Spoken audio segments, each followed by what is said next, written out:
Isla lay in her hospital bed, weak from a severe flare-up, while the machines beside her beeped steadily. She never imagined that the person who would hurt her the most was her own daughter, Ruby.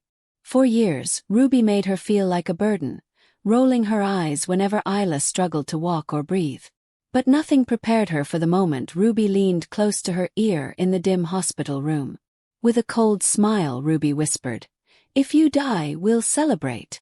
Isla felt her heart drop, not from illness, but from pure heartbreak, realizing her own child wished her gone. Growing up in Minnesota, Isla always believed family was everything. She raised Ruby in a small blue house with white trim, hoping to give her the warm childhood she herself never had. Isla worked 2 jobs, cooked homemade meals, and attended every school event with pride. But as Ruby grew older, she changed. She became demanding, entitled, and sharp-tongued. "Why don't you act normal?" Ruby often snapped whenever Isla's illness slowed her down. Isla tried to hide her pain, telling herself her daughter was just going through a phase, not knowing that the cruelty would only get worse. Ruby loved to show off their home and pretend everything was perfect to the outside world. She invited friends over, bragged about designer clothes, and acted like Isla's illness was an embarrassing secret. "Don't cough in front of people," she warned during one sleepover. "You make us look poor." Isla swallowed every insult, every rolled eye, every sigh of frustration. She thought love meant patience, and patience meant silence. But Ruby's heart grew colder each year, shaped by entitlement and the belief that her mother existed to serve her needs. By the time Ruby turned 18, she treated Isla less like a mother and more like a live-in servant. She demanded freshly ironed clothes, special meals, and money Isla could barely afford to give. If Isla refused, Ruby accused her of being dramatic. "You're sick, not dying. Stop acting helpless." When Isla struggled to climb the stairs during a flare-up, Ruby filmed her on her phone and laughed. "Look at you," she mocked. "People your age are still running marathons." Isla held her tears until Ruby left the room, wondering when her sweet girl became a stranger. But the worst cruelty came when Isla's illness grew more severe. Ruby became openly frustrated, slamming doors, complaining to friends, and saying loud enough for Isla to hear, "I'm tired of dealing with her. She ruins everything." Isla still tried to be understanding, still tried to love her daughter through the pain. But nothing prepared her for that night in the hospital when Ruby leaned over and whispered those 6 deadly words. In that moment, Isla knew she needed to save herself from her own child before the emotional wounds killed her faster than her condition ever could. Isla lay awake the morning after the hospital whisper, staring at the ceiling with tears that refused to fall. The words repeated in her mind like a cruel echo, "If you die, we'll celebrate." She tried to make excuses for Ruby, the way mothers often do, but there was no excuse for wishing death on your own parent. When the nurse came in to check her vitals, Isla whispered, "Is it normal for family to resent someone who's sick?" The nurse paused, giving her a sad look. "It's not normal," she said softly. "And it's not love." When Isla was discharged, Ruby arrived hours late, annoyed and impatient. "Let's go," she said, tossing the hospital papers to the side. "I have plans today." Isla struggled to stand, and Ruby didn't offer a hand. At home, Ruby stomped around the kitchen, complaining loudly. "I'm tired of this," she muttered. "I can't keep living with someone who needs so much attention." Isla finally gathered the courage to respond. "Ruby, I'm your mother." Ruby looked at her coldly and replied, "And I didn't choose you." As days passed, Ruby's cruelty became bolder. She refused to help Isla with groceries or medication reminders. She locked her door during flare-ups, pretending not to hear Isla calling for help. One evening, Isla collapsed in the hallway from dizziness. Ruby stepped over her without slowing down. "I'm meeting friends," she said. "Try not to die on the floor. Someone might think I did something." Isla lay there, trembling, realizing her daughter didn't see her as a mother at all, just an inconvenience standing in the way of Ruby's selfish life. The breaking point came during a stormy night when Isla's condition worsened. She tried to call Ruby for assistance, but Ruby was laughing with friends in her room. "Ruby, please, I need help breathing," Isla managed to say, clinging to the wall. Ruby opened the door just long enough to glare at her. "You're always so dramatic," she snapped. "You love playing the victim." Isla gasped. "Ruby, I'm scared." Ruby rolled her eyes and slammed the door. "Not my problem," she said. Isla knew then that if she stayed, her daughter might not just hope for her death, she might allow it. The next morning, Isla limped to the bathroom, gripping the counter as she studied her reflection. She looked older than her 52 years, worn down not by illness, but by emotional destruction. She whispered to herself, "I can't do this anymore." For the first time, she considered leaving the daughter she raised alone for decades. When Ruby barged in shouting about an unwashed dish, Isla didn't answer. She simply stood there, calm and tired, thinking quietly, "If I don't leave, I won't survive." That thought became the seed of her plan, the plan that would change everything. Isla began moving quietly around the house, watching Ruby's routines with new eyes. She noticed how Ruby always left early on Fridays, how she stayed out late on Saturdays, and how she kept her headphones on whenever she didn't want to hear her mother. Isla realized Ruby barely paid attention to anything that wasn't about herself. One afternoon, Isla whispered, "Maybe that's my way out." The idea scared her, leaving the child she raised, but the cruelty had become unbearable. She gathered her strength, telling herself, "Survival is not betrayal, staying might be." Ruby's behavior grew even nastier as the days passed. She slammed the fridge door when Isla was too slow reaching for food. She sighed loudly whenever Isla coughed. "You're ruining my life," Ruby muttered during breakfast. "Do you know that?" Isla took a shaky breath. "Ruby, I've always taken care of you." Ruby scoffed. "Yeah, well, you're not doing a great job anymore." Isla's heart broke each time, but something inside her had hardened, too. She started to gather documents, medical files, ID cards, anything she needed for a new life away from her child. One evening, Isla tried one last time to reconnect with her daughter. Ruby was scrolling on her phone when Isla gently said, "Can we talk?" Ruby didn't look up. "About what?" "You being sick again." Isla swallowed. "About us. About how we speak to each other." Ruby rolled her eyes dramatically. "Here we go again. Look, Mom, I'm young. I'm trying to live my life. I didn't sign up to babysit you." Isla stared at her, realizing Ruby didn't see her as a mother at all. She saw her as a weight, something to drag behind, not hold on to. That night, the house was silent except for Isla's quiet breathing as she packed a small bag in her room. She placed her medication carefully inside, making sure she had enough for a week. She took only the essentials: clothes, documents, her old camera, and a small photo Ruby drew when she was 5. She held the drawing for a long moment before setting it aside. "I can't carry memories that hurt," she whispered. When she zipped the bag, she felt a strange calm wash over her. For the first time in years, she was choosing herself. The opportunity came on a rainy Saturday morning when Ruby stormed into the living room shouting, "I'm leaving for the weekend. Don't call me unless you're dying." Isla felt the sting of the words, but she didn't react. Instead, she watched Ruby grab her purse and slam the front door with the usual arrogance. Isla waited 5 minutes, breathing slowly, ensuring Ruby wasn't coming back. Then she picked up her bag, locked the door behind her, and walked into the rain. Each step away from the house felt like shedding a chain. She whispered, "This time, I'm saving myself." Isla walked to the bus stop with her hood pulled over her head, trembling from a mix of fear and relief. She had no clear destination, only the certainty that she could not return. When she boarded the bus, the driver asked gently, "Rough day?" Isla gave a small, tired smile. "Rough life," she whispered. She sat by the window, watching the neighborhood blur into gray streaks. For the first time in years, she breathed without fear of being yelled at. The silence beside her felt unfamiliar, but comforting, like peace slowly learning her name. She arrived at a small motel on the edge of town, a cheap place with flickering lights and worn carpets. The receptionist, an older woman with soft eyes, noticed Isla's shaking hands. "You okay, sweetheart?" she asked. Isla hesitated, then nodded. "Just passing through." The woman didn't push, she simply handed her a room key and said, "If you need anything, you ask."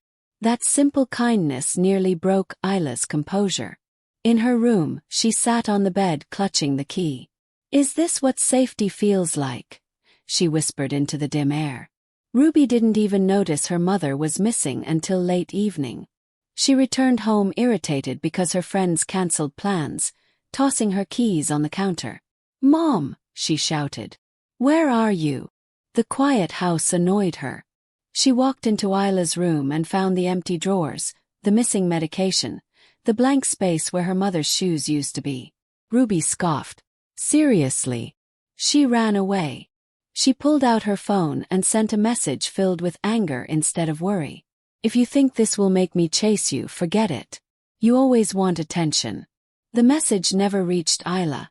She had turned off the phone, exhausted from years of being hurt by every vibration. Meanwhile, Ruby paced around the living room complaining loudly to herself. "Great. Now people will think I'm heartless if she doesn't come back." She checked the fridge, annoyed she had to cook for herself. She even left before restocking groceries. Unbelievable. She opened Isla's closet, looking for anything valuable to keep. "Might as well use her things," she muttered. Ruby didn't feel fear, sadness, or guilt, only inconvenience. Back at the motel, Isla sat on the floor, sorting through her documents under the soft yellow lamp. Her body ached from the stress, but her heart felt strangely steady. She whispered, "I'm safe now. That's what matters." She took out her camera, the one thing Ruby never bothered to touch, and turned it on. The familiar click soothed her. She photographed the rain streaking down the motel window, capturing her first moment of freedom. "This is the beginning," she said quietly, as if promising herself a life she had never been allowed to imagine. The next morning, Isla visited the local community center after seeing a flyer for assistance programs. A social worker named Mrs. Carter greeted her warmly. "How can I help you today?" she asked. Isla hesitated but finally said, I need a fresh start." Mrs. Carter noticed the bruised exhaustion in her eyes. "Are you in danger?" Isla shook her head slowly. "Not physical. But I couldn't breathe in my own home." Mrs. Carter nodded with deep understanding and replied, "Then let's get you safe and let's get you stable." For the first time in years, Isla felt someone truly saw her pain. Mrs. Carter helped Isla apply for emergency housing and medical assistance, explaining every step patiently. "You're not alone anymore," she reassured. Isla listened quietly, overwhelmed by the kindness. "I've been made to feel like a burden my whole life," Isla admitted. Mrs. Carter leaned forward. "People who say that are the real burden. Not you." That sentence hit Isla's heart hard, almost painfully. She didn't cry, but her hands trembled as she whispered, "Thank you." Mrs. Carter placed a gentle hand over hers. "You deserve a life where you're not punished for being human." Meanwhile, Ruby strutted into the kitchen the next day, expecting breakfast. When she found the house empty again, she groaned loudly. "Unbelievable. I can't believe she actually left." She opened the pantry and kicked the door. "Now I have to take care of myself." "Seriously?" She called a friend, whining dramatically. "My mom is so selfish. She left without thinking about how it affects me." When her friend asked if she was worried about Isla's safety, Ruby laughed. "She's fine. She's just being dramatic like always." Ruby didn't realize her mother wasn't coming back. By afternoon, Isla received approval for temporary housing, an old but clean studio apartment above a bakery. The landlord, a gentleman named Mr. Hill, handed her the keys. "It's small," he said, "but it's yours." Isla smiled weakly. "Small is perfect." She stepped inside the room, listening to the quiet hum of the bakery below and the soft creak of the wooden floor. She placed her bag down and whispered, "This is my home now. No shouting. No insults. Just stillness. She stood in the center of the room, breathing in relief she had never tasted before. Later that evening, Isla walked to the nearby park to clear her mind. The sunset painted the sky in deep orange, and for the first time in years, she noticed beauty without fear behind it. She sat on a bench, letting the cool breeze soothe her aching joints. A young couple walked past, laughing softly, and Isla watched them with gentle longing. "Maybe one day," she whispered. She pulled out her camera and captured the fading light. It felt symbolic, something ending and something beginning. For the first time, Isla believed her life could actually belong to her. Meanwhile, Ruby continued her daily life with the same careless attitude. She invited friends over, bragging loudly about how peaceful the house was without her mother. "Honestly, it's like a vacation now," she said while tossing her feet onto the coffee table. One friend asked quietly, "But aren't you worried about her?" Ruby rolled her eyes. "Why would I be? She always finds someone to pity her." When another friend suggested she check in just once, Ruby scoffed. If she wanted attention, she should have stayed. Even her friends exchanged uneasy glances, realizing how cold Ruby truly was. Back in her new studio apartment, Isla sat by the window and watched people pass by on the street below. The smell of fresh bread from the bakery drifted into her room, warming the air. She whispered, "This feels peaceful." She opened her notebook and began listing everything she wanted to rebuild. Stability, health, kindness, and maybe someday love. She added one more word at the bottom. Freedom. She touched the page gently and said, "This is my new beginning. No one can take this from me." For the first time in decades, her life would be on her terms. One evening, Isla met her neighbor, an elderly woman named Mrs. Fields, who lived across the hall. Mrs. Fields smiled warmly and said, "I saw you move in. Need anything?" Isla shook her head shyly. "I'm okay. Just adjusting." Mrs. Fields studied her kindly and replied, "Adjusting is easier when someone cares. If you ever need soup, company, or just quiet understanding, I'm right here." Isla felt her throat tighten. "Thank you," she whispered, surprised by the gentleness in a stranger's voice. It felt strange and beautiful, to be offered help without resentment or anger attached. Ruby's frustration grew when bills arrived, and Isla wasn't there to handle them. She slammed envelopes on the table and shouted into the empty house. She could have at least left instructions. When she realized she had no clue how to pay utilities or manage groceries, she kicked a chair in anger. "Useless," she muttered, referring to Isla without hesitation.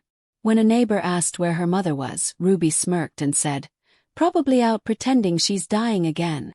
The neighbor frowned, replying, "That's not something to joke about."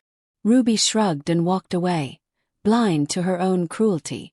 In her new home, Isla slowly began to regain strength. She visited the community center weekly, learning about support groups, medical resources, and financial planning. During one session, the counselor told her, "You're stronger than you think." Isla shook her head gently. "I don't feel strong." The counselor smiled softly. "Strength isn't loud. Sometimes it's just the decision to keep going." Isla looked down at her hands that had carried years of pain, yet still moved forward. She whispered, "Then maybe I am strong." For the first time she believed it. As weeks passed, Isla grew more confident in her new routine. She took short walks, photographed daily life around her building, and learned to manage her symptoms with more peace than she'd ever known. One afternoon, Mrs. Fields knocked gently on her door holding a warm bowl of soup. "You look tired today," she said softly. Isla accepted it gratefully. "Thank you. No one has cared like this in a long time." Mrs. Fields smiled and replied, "You deserve kindness, dear." Isla held the bowl close, realizing how healing simple compassion could be. Meanwhile, Ruby's life began unraveling. Her friends grew distant, disturbed by her careless attitude about her missing mother. One friend finally confronted her. "Ruby, don't you think you should at least try to call her?" Ruby scoffed. "Why? She's probably pretending to be sick somewhere. The friend frowned. You talk about her like she's trash. Ruby rolled her eyes. She's dramatic, not dying. But when she returned home to another stack of unpaid bills and an empty fridge, she muttered angrily. She left me with everything. Unbelievable. One morning, Ruby finally checked Isla's old phone once more and noticed the service had been disconnected. A strange mix of irritation and confusion washed over her. Did she really cut me off completely? She muttered.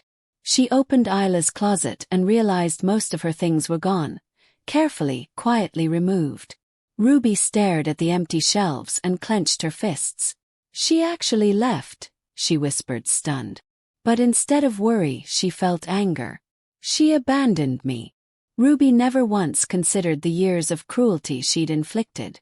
Back in her new studio, Isla began attending a photography class at the community center. The instructor, a gentleman named Ben, noticed her talent immediately. You capture emotion beautifully, he said. Isla smiled shyly. Photography helps me breathe. Ben nodded. Then keep breathing through it. Over time, their conversations became warmer, more personal. Isla wasn't sure what it meant yet, but she liked the way Ben listened. Really listened. No judgment, no sighs, just quiet understanding. Something she had never experienced in her own home. One evening after class, Isla joined a chronic illness support group. As she shared her story in simple words, the room fell silent. A woman whispered, "Your daughter treated you like that?" Isla nodded gently. "For years." Another member reached out and touched her hand. "You survived something many people never escape." Isla felt her eyes sting. She had spent years believing she was weak, but now strangers called her brave. Later that night she wrote in her notebook, "Leaving was not running away. It was choosing life." Ruby's problems grew worse when the electricity was shut off. She screamed into the phone at the utility company. "Turn it back on. My mother always paid the bills." The representative replied calmly, "We can't reconnect until the balance is cleared." Ruby threw her phone across the room, furious. "How could she do this to me?" she shouted. She paced the dark hallway, blaming Isla for everything. Not once did she consider that a grown adult should handle her own responsibilities. Ruby had never learned independence because she never wanted to. Meanwhile, Isla's photos of life in the community began attracting attention. Mrs. Carter proudly displayed them on the center's walls, telling other clients, "This is what strength looks like." Isla, embarrassed but touched, stood quietly beside her. Ben walked over and said softly, "Your work, it tells a story of survival." Isla lowered her eyes. "I'm still learning how to live." Ben smiled gently. "Then keep learning. You're doing beautifully." Isla felt warmth rise in her chest. Not romantic but reassuring. Felt like hope. Ruby eventually tried calling distant relatives to complain. "Mom left me with nothing," she cried dramatically. But the relatives, who had heard whispers of Ruby's behavior for years, replied coldly, "Maybe she needed peace, Ruby." She gasped. "Are you taking her side?" Her aunt answered firmly, "She took care of you alone for years. You never appreciated her." Ruby's face twisted with anger. "She abandoned me." Her aunt said the words Ruby hated most. "Maybe you pushed her away." Ruby hung up, refusing to accept responsibility. One sunny afternoon, Isla returned home with fresh bread from the bakery below. As she climbed the stairs slowly, she felt a calmness she had never felt before. Her studio smelled like peace, warm, safe, hers. She set her camera on the windowsill and whispered, "I'm finally living." At that moment, her phone buzzed with a message from an unfamiliar number. It was Ruby's voice in a voicemail, filled with anger rather than remorse. "Fine, stay gone. I don't care." Isla listened quietly, then deleted it.